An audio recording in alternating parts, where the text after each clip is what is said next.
At this time, I'm delighted to introduce this year's commencement speaker, Mr. Tom Walker.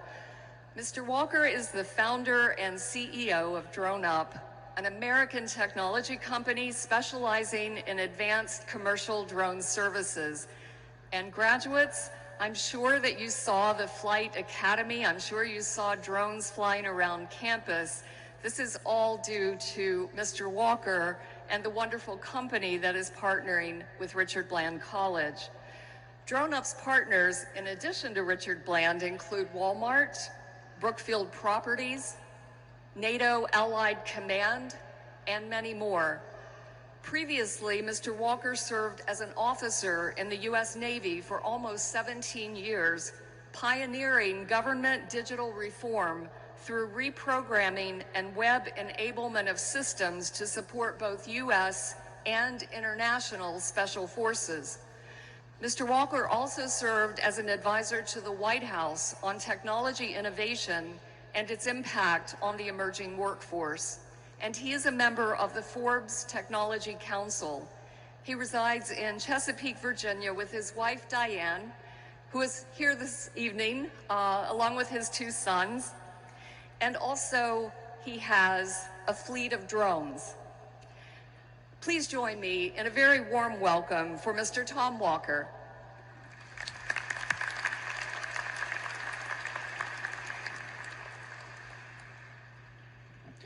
Ladies and gentlemen, distinguished faculty, proud parents, family members, friends, and most importantly, the extraordinary class of 2023, welcome and congratulations.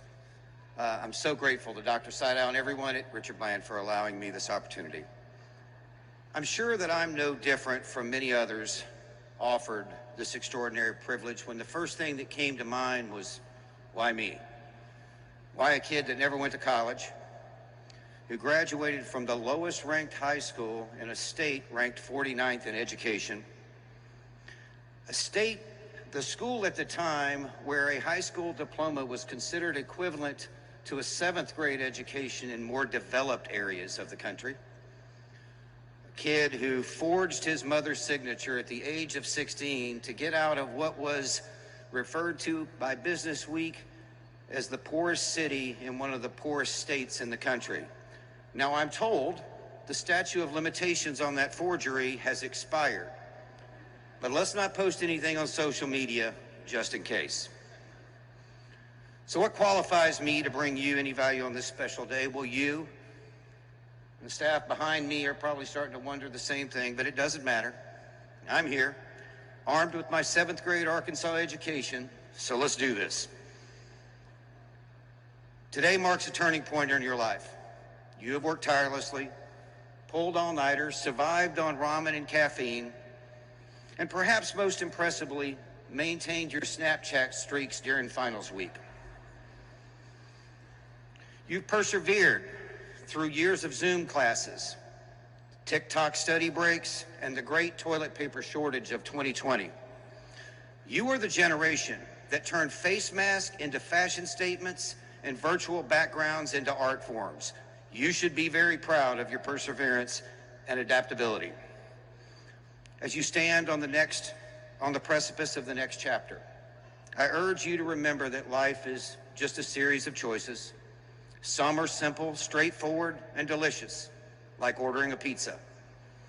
Others are more like assembling IKEA furniture, confusing, frustrating, and accompanied by a lingering feeling that you've done something wrong. But in both cases, success lies in your willingness to learn, adapt, and find creative solutions. Remember, progress is not always measured in leaps and bounds. Sometimes, and more often, the small, determined steps leave the deepest footprints. A couple of years ago, I was asked what I called entrepreneurs in the drone industry, visionaries, pioneers. I answered very honestly. I said I call us batshit crazy. Here's why. We started a business in an industry not knowing what it was we were going to be selling, to customers who didn't know what it was they were going to be buying, in an environment the government had yet figured out how to regulate. Now, when you think about the fact that 90% of all startups fail. In our situation, the probability was closer to 99%. And as expected, it did not go well. We ran out of money 7 times so far. We won and subsequently lost our first 10 contracts. One of our key partners lost confidence and quit. The industry ridiculed us. We crashed our 2 most valuable drones without insurance because we had lapsed on the payments. And then our investors lost confidence. Failure after failure after failure.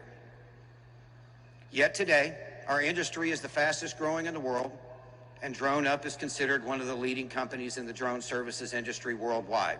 Why? Because we embraced failure, and we were willing to fail harder. As the great philosopher Mike Tyson once said, everybody has a plan until they get punched in the mouth.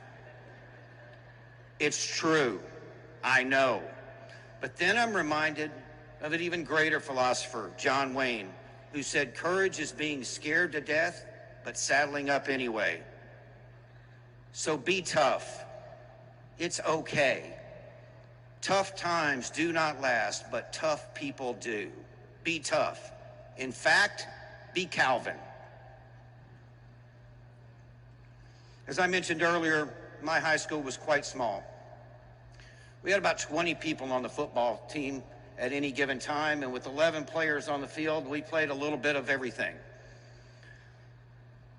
I wasn't a very skilled player, and that's not stating it strongly enough. The only strength I had on the field was my speed, which led my coach to believe that at 135 pounds, it was a good idea for me to play running back. Wasn't his best coaching decision. Whenever my number was called in the huddle, I knew 2 things were about to happen. 1, the quarterback was going to hand me the ball. And 2, at some point, I was going to be on my back with several hundred pounds of fired up athletes on top of me. Honestly, I was never trying to score. I was only trying to survive. Then one day, Calvin joined our team and expressed a desire to take my position. He was similar in size to me, but much faster. 4.40, max acceleration in just under 2 seconds. Calvin had an immediate impact on me.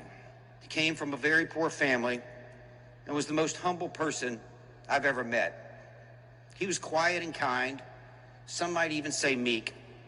And though he was fast, I really doubted that the outcomes of his friendly interactions at the line of scrimmage would be much different than mine. However, during our first practice, I witnessed something that has stayed with me to this day. The center snapped the ball. The quarterback handed it off to Calvin. And as I expected, he was met at the line of scrimmage by a defensive player who outweighed him by over 100 pounds.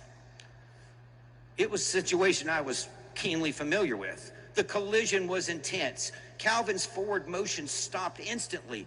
The collision knocked him back a full yard.